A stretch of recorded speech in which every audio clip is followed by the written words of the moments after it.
যুক্তরাষ্ট্রের জাতীয় পতাকা পোড়ালে ১ বছরের কারাদণ্ড ভোগ করতে হবে। ২৫ আগস্ট এ সংক্রান্ত এক নির্বাহী আদেশে সই করেছেন মার্কিন প্রেসিডেন্ট ডোনাল্ড ট্রাম্প। তাছাড়া মার্কিন ইতিহাসে নজিরবিহীন এক ঘটনা ঘটিয়েছেন তিনি। মার্কিন কেন্দ্রীয় ব্যাংকের এক গভর্নরকে বরখাস্ত করার ঘোষণা দিয়েছেন। পতাকা পোড়ানো প্রসঙ্গে ট্রাম্প বলেছেন, এমন ঘটনা আইনবিরোধী কার্যক্রমকে উস্কে দিতে পারে। তার প্রশাসনের অভিযোগ, বিদেশি নাগরিকেরা যুক্তরাষ্ট্রের পতাকা পুড়িয়ে মার্কিন নাগরিকদের ভয় দেখাতে চাচ্ছেন ও হুমকি দিচ্ছেন। অথচ মার্কিন সুপ্রিম কোর্ট ১৯৮৯ সালে রায় দিয়ে রেখেছে যে যুক্তরাষ্ট্রের পতাকা পোড়ানো সে দেশে মত প্রকাশের স্বাধীনতার অংশ। নতুন নির্বাহী আদেশে সই করার পর ট্রাম্প বলেন, যদি কেউ পতাকা পোড়ান তাকে ১ বছরের জন্য জেলে যেতে হবে। সেটা থেকে যাবে রেকর্ডেও। বিদেশি কেউ এ কাজ করলে ভিসা বাতিল ও যুক্তরাষ্ট্র থেকে বের করে দেওয়া সহ কঠোর ব্যবস্থা নেওয়া হবে। আর তখনই পতাকা পোড়ানো বন্ধ হবে বলে মনে করছেন ট্রাম্প।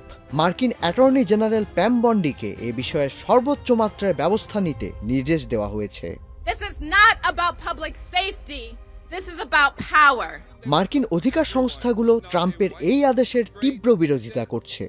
বলছে, মার্কিন সংবিধানের অধীনে মানুষের মত প্রকাশের স্বাধীনতা সুরক্ষিত। ট্রাম্প নিজেকে যতই ক্ষমতাধর ভাবেন না কেন, কলমের এক খোঁচায় সংবিধান বদলে দেওয়ার ক্ষমতা তার নেই। এদিকে মার্কিন কেন্দ্রীয় ব্যাংক অর্থাৎ ফেডারেল রিজার্ভের গভর্নিং বোর্ডের সদস্য লিসা কুককে অতীত অনিয়মের অভিযোগ তুলে বরখাস্ত করার ঘোষণা দিয়েছেন ট্রাম্প। কিন্তু পেনসিলভানিয়া বিশ্ববিদ্যালয়ের গবেষক পিটার কন্টি ব্রাউন বলেছেন, ফেডারেল রিজার্ভে নিয়োগের সময় ব্যক্তিগত সব তথ্য খতিয়ে দেখা হয়। তাই ঝাপসাভাবে অতীত অনিয়মের অভিযোগ তুলে তাদের এখন অপসারণ করাটা সামঞ্জস্যপূর্ণ নয়। তার চেয়ে বড় কথা, ফেডারেল রিজার্ভ একটি স্বাধীন সংস্থা।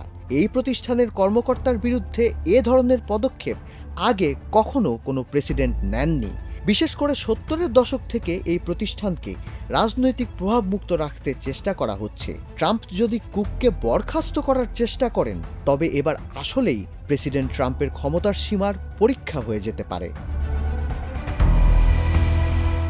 গাজা ইস্যুতে ইসরায়েলকে অতিরিক্ত প্রশ্রয় দেওয়া ও দখলদারি আচরণ, ইউক্রেন ইস্যুতে রাশিয়ার দিকে বেশি ঝুঁকে পড়া, অপরাধ দমনের নামে দেশে ন্যাশনাল গার্ড মোতায়েন, বিতর্কিত অভিবাসন নীতিসহ ট্রাম্পের নানা কর্মকাণ্ডের ফলে গত নির্বাচনে ট্রাম্প সমর্থক ছিলেন এমন জনগোষ্ঠীগুলোর কাছেও ট্রাম্পের জনপ্রিয়তা বেশ কমে গেছে। তার বর্তমান প্রেসিডেন্ট মেয়াদে সেটা সর্বনিম্ন পর্যায়ে নেমে গেছে। আবার এদিকে ক্রমশ দুর্বল হয়ে আসছে যুক্তরাষ্ট্রের শ্রম বাজার। তাছাড়া ক্ষমতা হাতে পাওয়ার পর ট্রাম্পের সই করা নির্বাহী আদেশের অনেকগুলোই আদালতে চ্যালেঞ্জের মুখে পড়েছে বা অমীমাংসিত অবস্থায় রয়ে গেছে। নিজেকে অদম্য এক শক্তি হিসেবে প্রতিষ্ঠা করার জন্য ট্রাম্প ক্রমাগত যেসব আগ্রাসী পদক্ষেপ নিচ্ছেন, তাতে রিপাবলিকান বাদে বাকি সবার কাছেই কমছে তার গ্রহণযোগ্যতা। আর এভাবেই কি ক্রমশ দুর্বল হয়ে পড়বে ডোনাল্ড ট্রাম্পের সরকার?